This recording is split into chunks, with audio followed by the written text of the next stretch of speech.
welcome back to episode 3 of Sassy Sweets and Drinks. I'm Jordan, owner of Sassy Sweets and Treats and host of this channel. Tonight I'm joined with 2 guests.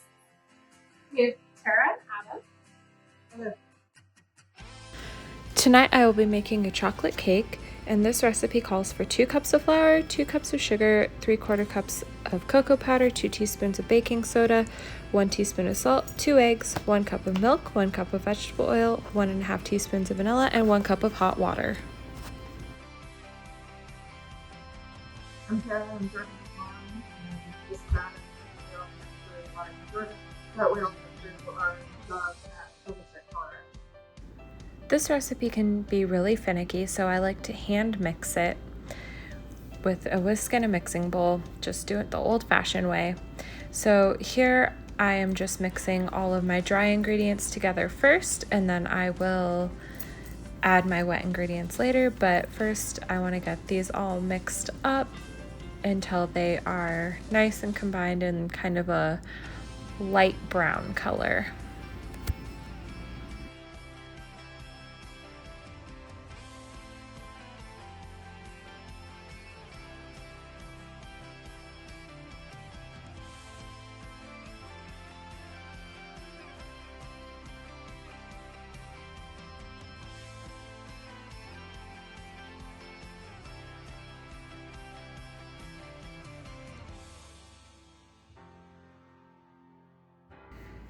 Once it's about this color, I'm going to start adding my wet ingredients, and as you can see, I've kind of made a bit of a hole or a well in the middle here.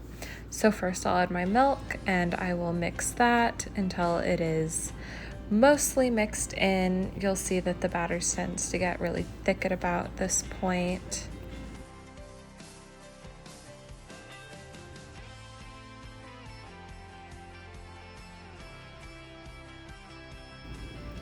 And now I'll add my oil, and I'll mix that in again and just till it's all incorporated, and the batter will get a little bit thinner but still be pretty thick. And I just want to try and get all of the dry mixed in and just make sure everything dry is now wet.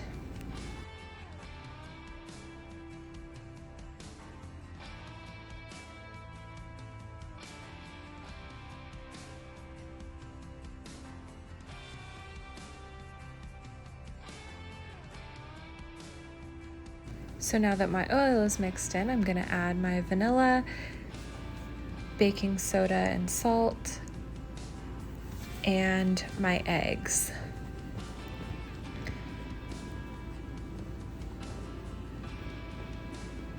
And instead of mixing the eggs in one at a time, I'll just put them both in and mix up the batter.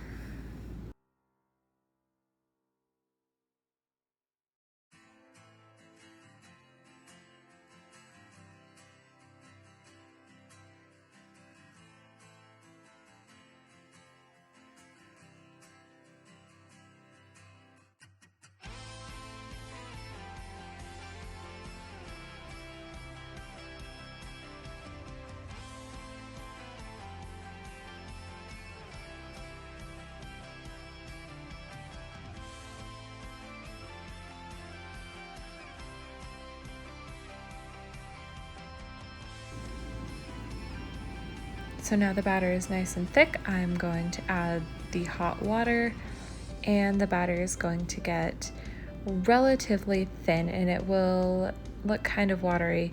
Gotta mix it slowly at first, otherwise you'll just get sloshy chocolate flavored water all over the place.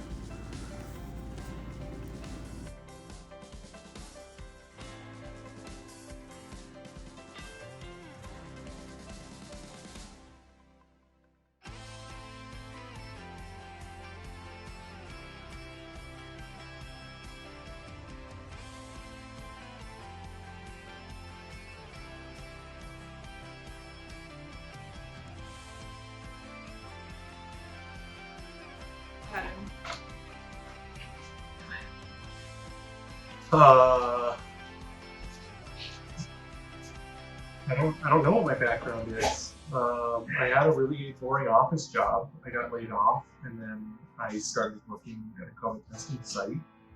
But I still moonlight at a historic movie theater, and I watch a bunch of movies, and that's fun. And probably the most interesting thing about this. Okay, what he didn't say is that he ran one of our largest vaccine sites. Well, he ran our largest vaccine site at globally in Colorado. And he so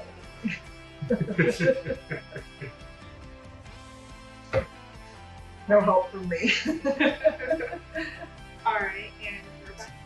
And I have 27 years in healthcare, but I also found myself suddenly unemployed at the beginning of the pandemic, and found myself working at COVID Check also, and that's where I've been. And right now I'm currently in Las Vegas and have some travel opportunities coming up.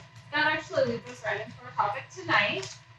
So tonight we're going to talk about travel to our well-traveled adults. So I will let them start us off in whatever travel trip they want to talk about. Well, Adam is more well-traveled than I am. I am turning into a cruise addict, and that's my travel of choice now. But I do love a good vacation, or warm vacation, so beach or anywhere that has palm trees, and I'm happy with. What was your first memorable trip? I was lucky enough to go on a trip to Spain in high school. It was a lot of fun. But it was a trip, it was a big group trip made up of high school students all over the US. And so it was very regimented, and like we all traveled in a big bus, stayed in some hotels, and had like a very strict itinerary of what we were doing, which made sense to the US students in one country. But really enjoyed it. I wanted to go back to do my own thing, be able to travel around and not be so regimented. But in terms of like where I was at right then, What about you? What was your most memorable trip? My most memorable one. They're all memorable, but I would say probably my first trip, because I think that's what gave me the love of traveling, and that was going on a trip with my friend, my sister. We drove from Denver to St. Louis, where my other uncle and cousins live, and we had a great time. My cousin and I got to just kind of got him up and so we would walk all around the country, the Gateway Arch, and then we drove from there to Detroit or Lake Huron, where my grandpa's live, and I think that's what kind of gave me the travel initially. Was that your Little House on the Prairie trip? Kind of, yeah. My grandma, we stopped at the library because of the Little House on the Prairie kid. We were driving through a town that was frequently mentioned on the show, but really had nothing to do with it. My grandma thought we'd be able to find something there, but we did on a different trip. People lived in South Dakota, close to the Minnesota border, and I actually did to two local sites that were actually story. Yeah. So, kind of on a travel topic, I actually just recently learned that Laura Ingalls was a descendant of one of the accused people in the Salem witch trials. Huh. That I did not know. Yeah. Accused and convicted. Accused and convicted. Burned. Actually, nobody was burned in the States. Oh. That was all Europe. The States, like, they were just hanged. And there was only one person ever killed in a way that wasn't hanging, and that was Judge Corey, who was pressed. So for myself, I don't actually know that I have a most memorable trip. Probably my first ever Disney cruise is my most memorable. Like I have bits and pieces of trips when I was little, that are memorable, like the fire ants at the orange fields in Florida. Yes. Little things like that I remember distinctly, like things that scared me or made me nervous. I remember from traveling as a child, but I don't really have any like the most memorable, just because all of the trips I've been on, I've been fortunate enough to have these fantastic trips. What was your best trip? I think the trip that's my favorite that I've been on was Thailand.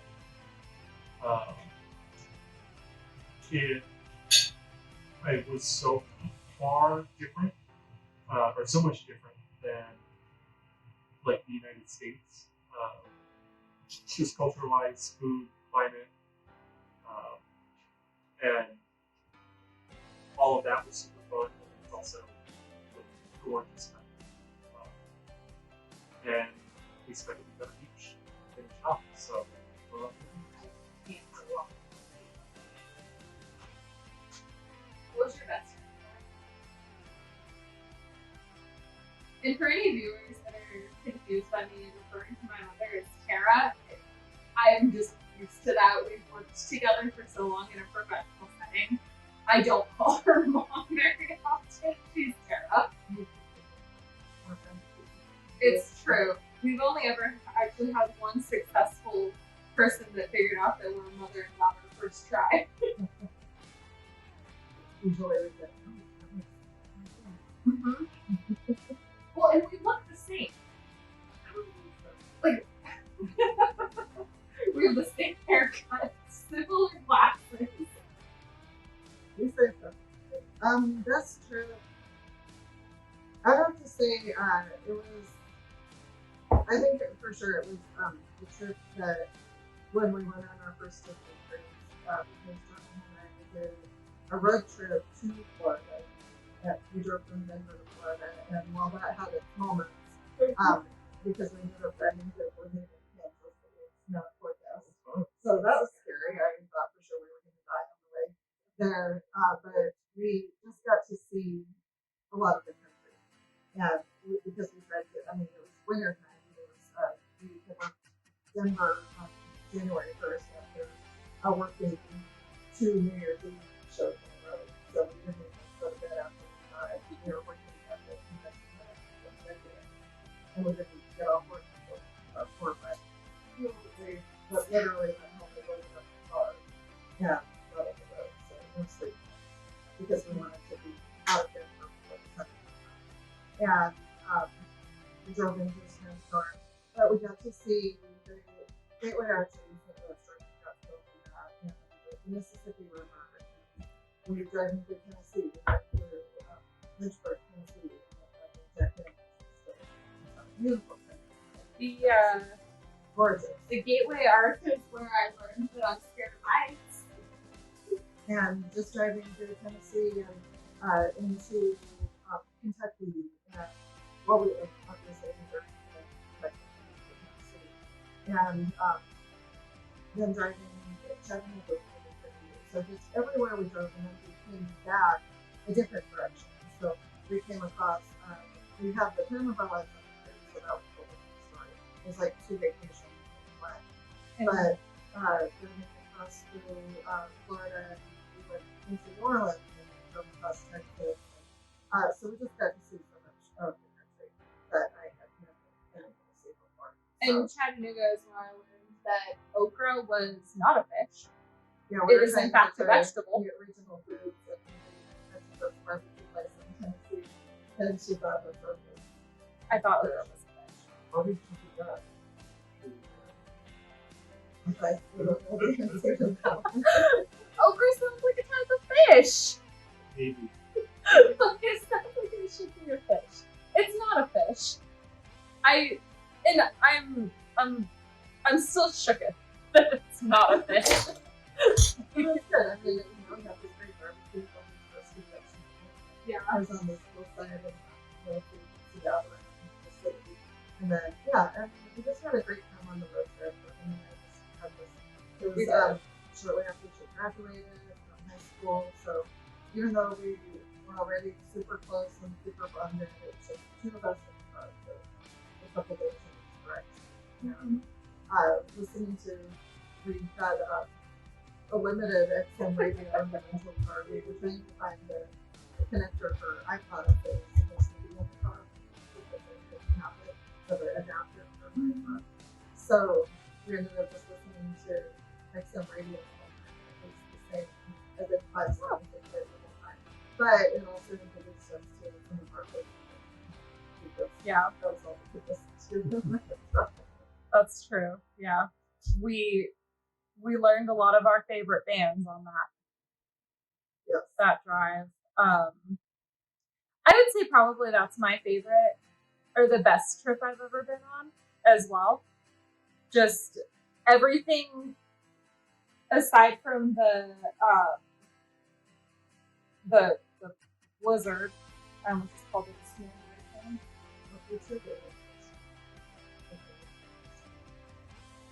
I don't want to stand up properly. Yes, he does. Wish the camera was seeing this. And this is why it's actually called drunk baking. The other trip that I would say was probably the best trip was our first swap boat. Because I had no idea what to expect going into that, other than what I had read on Facebook groups. But otherwise, I really didn't know what to expect. I didn't know just how much we would be going on the meeting my side. Because that was the first time I ever really felt like the people that I'm most related to. And we have some, hopefully, that one so after that first one, so we definitely connected. I think that's good. We have to really call So this is a desolate time. It it's all like that one in Germany. Did you see it on a pier that was starting to crumble? And the lighthouse was tipping over, so they had to stop traffic going into that channel because the lighthouse is going to fall into the channel. So it's still running. Yeah. And if it doesn't happen, they said it's going to happen within days. And if it doesn't,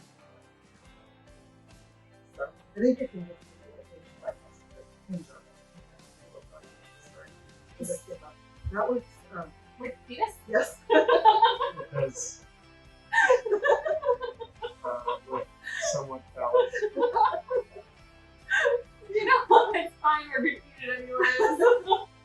Which Did you leave for? It's just looks like a lighthouse. If you drink enough, it looks like a lighthouse. yeah. I mean,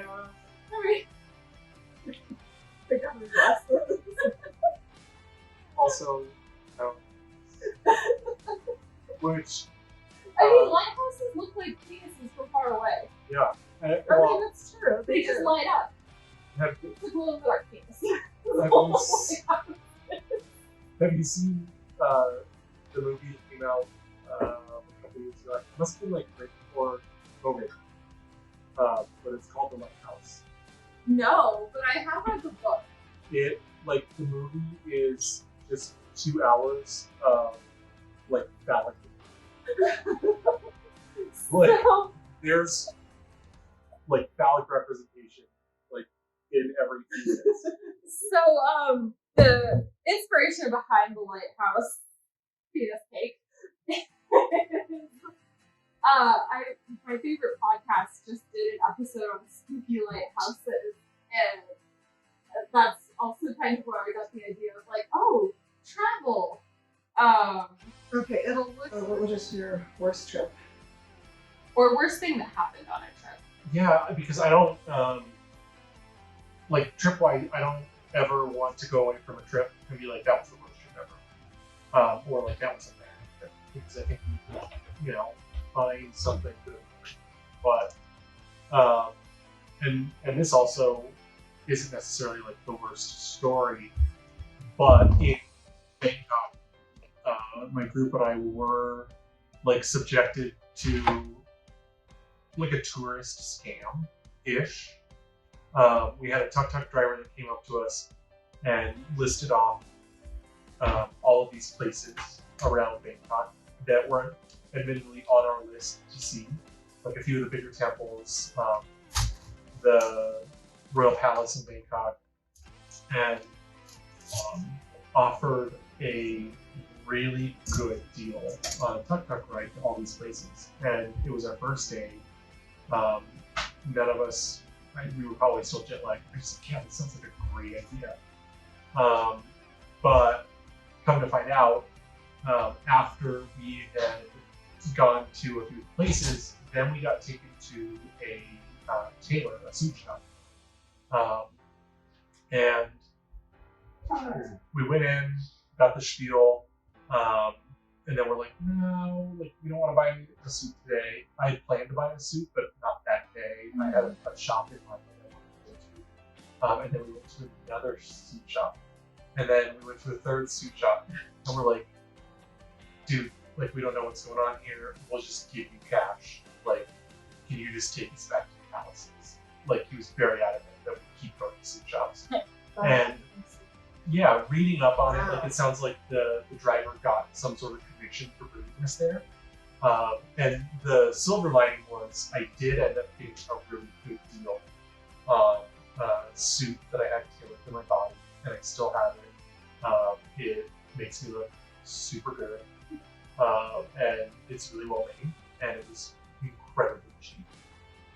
So I never want to buy another suit in the States again. Like anytime I need suits, I'm going to Thailand, Vietnam, Cambodia. Nice. A friend of mine has tailored suits from Hong Kong. Yeah. It's amazing. You know, what I pay for a suit off the rack here before alterations or anything else is what I pay for everything there, and for a much higher quality suit as well. Yeah, I mean, that makes sense because of textile trades, like way back in history when that was the hub for textiles, silk, all of that. Yeah, I would have easily paid in the States at least 10 times what I ended up paying for it. Do you have particularly bad trips or travel stories? I don't have any bad trips. Parts of trips where we got scammed actually in Grand Cayman on our first cruise. We didn't book a trip through the cruise line. We thought we would just explore, and then we got to have. We went to a little coffee shop with a friend, and then we went off in our separate ways. And we went, and they had a bus or a taxi that said, yeah, for $20 I'll take you round trip. I'll take you to the beach. And, so we all paid our $20. And we are going to leave. He said, make sure you're here by this time so we can get you back to the port. And we got there a few minutes early. And other people that had been on the same taxi were waiting to go too. And another driver comes up and he says, who are you waiting for? And I said, which taxi it was. They all had different pictures. Which one? I said, oh yeah, he already left. So, but I can take you back for another $10. So we realized that is the big scam in the Caribbean islands, is you pay the first person what you think your round trip, and then you still pay another $10 to get back, which was fine. We got back to the port with more than enough time, and we left. It wasn't like the end of our trip. And then one of the other bad parts was driving through the blizzard in Kansas. I really did not like that part. That was really scary to me. And it took me hours to calm down once we got to our hotel that night. The rest of that road trip was fabulous. We had no problems, but that blizzard scared me. And then I was supposed to do some driving. And then the blizzard happened. Well, that was scary because we were driving and I had fallen asleep, but I was just enough aware, and we're going, and all of a sudden I could just feel a change in the car. And I looked over and I said, you're on ice, and her eyes are as big as saucers, and she said, yeah.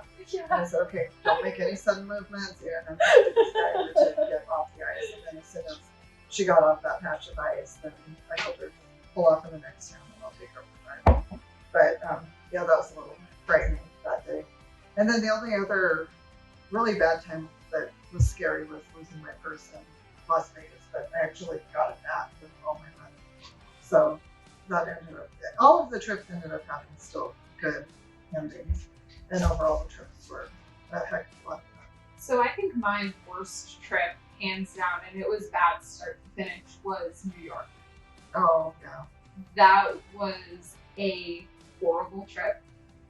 And I can't even pinpoint like the things that were bad because it was everything.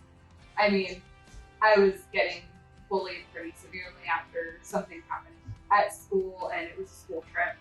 So all the girls were mad at me because I had the courage to speak up about something, and then the bullying carried over into a trip, and it was worse when we were in one of the most like dense cities in the States, and they were trying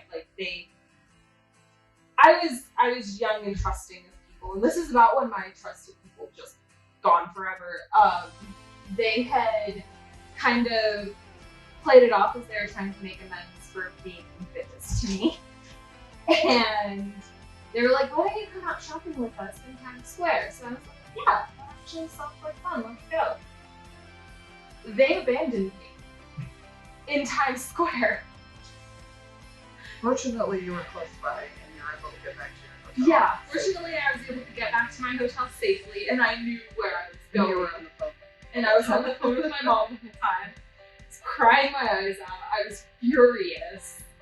And I was also in a position where I couldn't tell any adults, because telling adults is what got me into a bad position to begin with.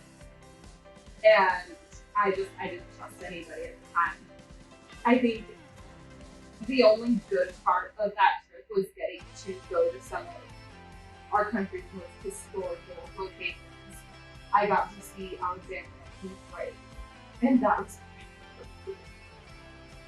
We got to go to the museum called I did get to go there, and that was also quite neat. we saw It's in Central Park. the senior. 3 technically, because we went to the like acapella thing. That was really cool. The musicals were cool. I got to see Phantom of the Opera and Spider-Man, and I'm so spicy that Spider-Man has been discontinued as a musical because the Spider-Man kept dying. Oh no! Well, and that was even the thing that she went to Spider-Man. She was supposed to see Chicago, and something had happened with her reservation. So part of the group was going to Chicago to her was Spider-Man.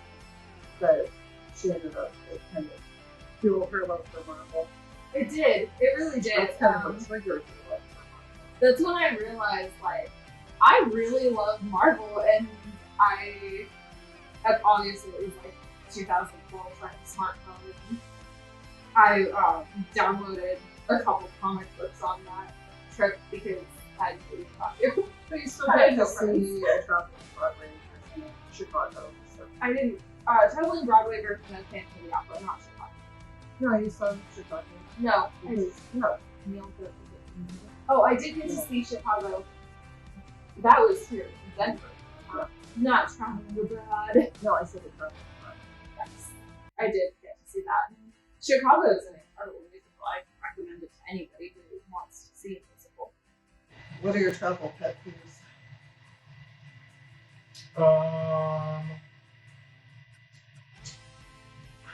I don't know if I have any like huge travel techniques.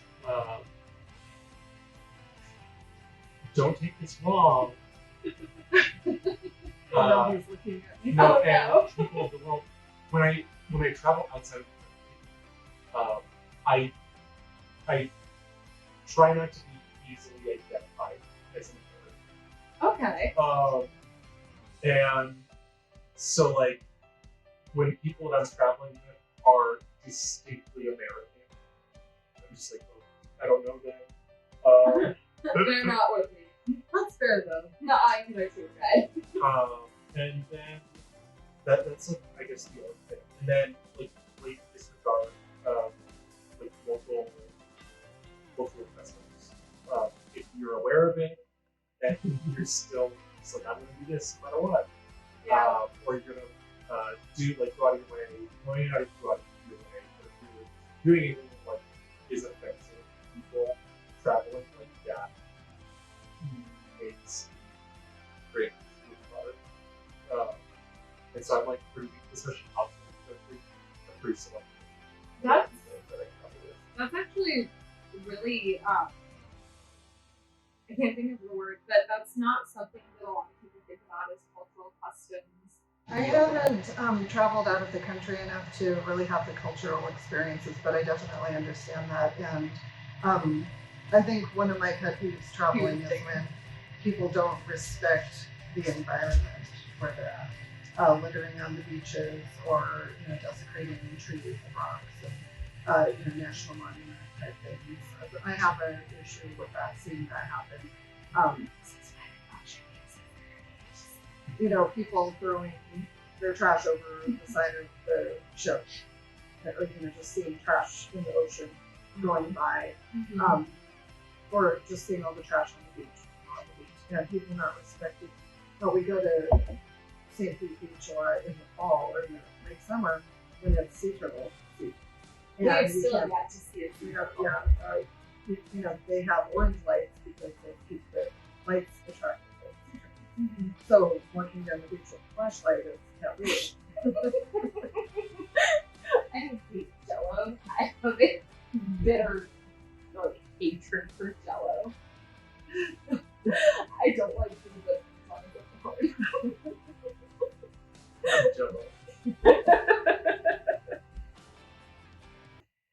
But I figured Jello would be a good representation of the ocean.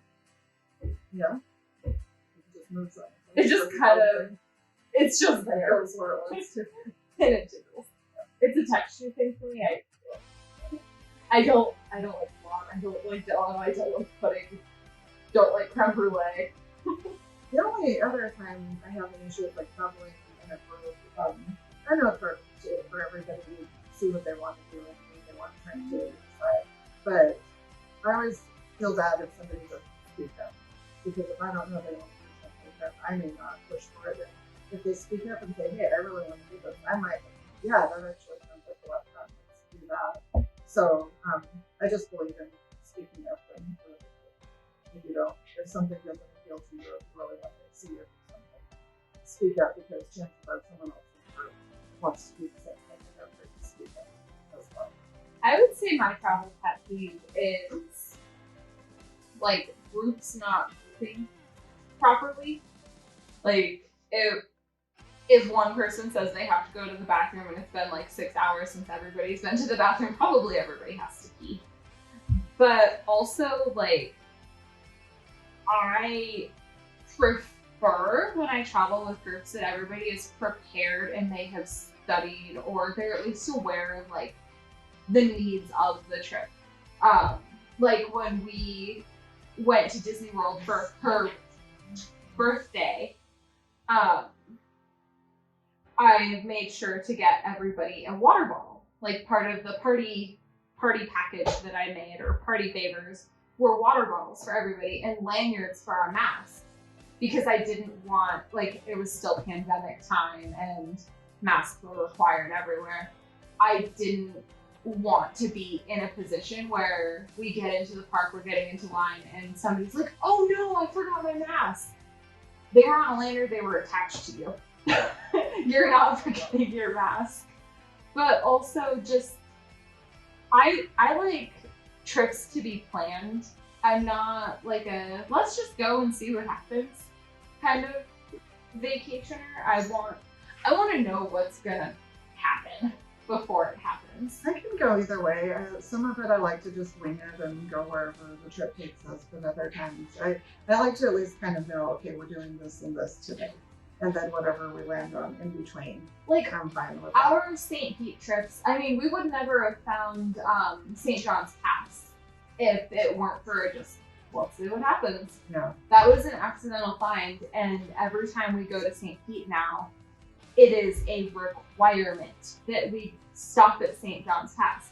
If there's nothing particularly special about it, There's nothing like, it's not really a tourist trap either. It's Kind of is. it is, but it isn't. Yeah. But it's just, there's something about St. John's Pass that has a bit of my soul, and I don't know what it is, but I've found over the years traveling, I am innately drawn to docks. I don't know why. Docks and boardwalks put me there. Must have been a sailor in the previous a pirate or something. I prefer pirate. Yeah. I feel like I would have made a great pirate. I was probably the pirate queen. So that goes into do's and don'ts. One of my big do's is be ready for any weather. Be dressed for the weather, wherever you're at. Because even if the weather is typically 80 degrees, it could still drop to 60 that day. And if you don't have a jacket or, Vegas, which is typically warm, can still be in the 50s. And if you don't have a jacket with you, you're going to freeze. Well, and that's another thing is like if you're going somewhere that you know is typically a really hot climate, bring a jacket because anywhere inside is going to be Arctic. Yeah. It's going to be cold. And your body isn't going to acclimate 1,000 degrees outside to negative 12 degrees inside. It's not going to, your body isn't going to get that cue of like, we need to adjust really fast. So you're going to go from outside to inside and just be like, ugh. So traveling to Asia, then did you you just went with the culture, like expectations with the food, or did you ask them to Americanize your dishes? Yeah, well, I never asked them to Americanize dishes, but I did find out very quickly that like the spice level that I order here in the States does not translate because they do ask, like at any Thai restaurant that we were in, they would ask like spice level. Mm-hmm. And I found out pretty quickly that mild or like the lower end is where I'm comfortable. Okay. Even though here I can approach like mid or even past that, like on a 1 to 10 scale. I can do 5 or 6 and be fine. 5 or 6 in Thailand would kill me. And so one of our first big meals out, I did order medium spicy, and it was like Melt your organs. it wasn't quite to that point, but it did limit my ability to enjoy my meal. And I was also like, I need to finish all this, but my mouth is on fire. We've learned a couple of trips that we've been on to be wary of scams. Yeah. And to not trust what the people are telling you. With the cab episode, and then also in NASA, we went over to the Queen's Staircase, and there was a man at the base of the staircase and said, "Oh, wait, stop here before you go onto the staircase." We didn't know. We thought he worked there. And he gave an amazing history of the staircase and the Bahamas. It was really this great thing. And it turns out he was really just a homeless guy. That was his spiel, and that's how he was making his money. And we did tip him because he did give such a great story. I mean, he really made it, like you could really picture everything. And he knew that history, and it was everything. I went and looked it up after we had done that trip because I'm like, oh, okay, now I know we got scammed with this guy. So now, how much did he tell us that was false? And it was and accurate. Pretty accurate. There were a couple of details that he was here and there, not super, that he embellished, but just learning not to fall for the scams. There's one that my brother's father-in-law was telling us is that in Jamaica, someone will walk in front of you and drop like a joint on the ground, and you just, out of habit, polite, pick it up, you drop this, and then they have police right there, and then they arrest you for possession. So we were very careful walking around Jamaica. We knew not to fall. Don't help people. Don't help people. Yeah. But we, I guess this could also fall in. One of the things I would say is do be aware of your surroundings when you're in an unfamiliar place. Because Jordan and I, walking through NASA, we've been advised, don't go by yourselves. And we thought, no, we'll be okay. We're pretty street savvy. Yeah, And thankfully we were, because we got followed twice. we did. On Yeah. that trip, we could, we're walking and I hear someone walking behind us and turn around and there's a person there, and walk a little more and turn around and, made Yeah. eye contact, I'm watching you. And then he disappeared. And then when we were walking back to the cruise terminal, where I hear someone walking behind us again, and I turned around, looked at him, and then he disappeared after that too. Yeah. But that awareness of your surroundings when you're traveling, so that you don't end up a victim. Yeah. I don't know that I really have any travel do's and don'ts. I think one of my, for myself, an absolute I must do if I'm traveling is if there's a museum available for me to go to, I have to go to it. And I will get in there by any means necessary. There's a museum in Key West that every time we go to Key West, and we've been there twice now on cruises, we have not been able to get in because it's either closed or too expensive, or we just don't have enough time, something like that. But we did go through the Pompeii Museum in Nassau, and I don't want to say that it was an incredible experience, but It was very enlightening. it was one of those experiences in that museum that it'll crush your soul, but also Don't keep packing that. I don't. Well, I'm going to be different. I'm not going to do an item, but my go-to travel thing is a website. It's called Atlas Obscura, and it's a list of obscure travel destinations that might not always be on regular travel blogs. Okay. I love that, actually. Yeah, and so a lot of them are it's darker travel, or a cult, not a cult, but spooky stuff. Ooh, that's right up my alley. Yeah, and I found some of the coolest places I've been on this one website. Okay. And that's Yeah. atlasobscura.com. I'll link it in the show notes. So that would be my travel item. That's actually a really good idea. I would say, I guess my big one is pack a jacket, even if you don't think you'll want that. And the other thing I always do is separate my money in different pockets, so that if my purse gets stolen, I still have some money on me. And I usually will, I don't like to stay stashed in the hotel, but if my room has a safe, I might leave my passport there, not have it. So that, and everywhere I travel is pretty but Or in Disney World. So I don't spread that too much. If I were somewhere that maybe, I was concerned about safety and security, I would probably keep my passport on my body in some place. But I do separate my money into different pockets and have a couple different forms. Pizza or hand cash. So if I can't use one, I can use the other. But again, I don't travel out of the country either, so I don't have to worry about exchange rates.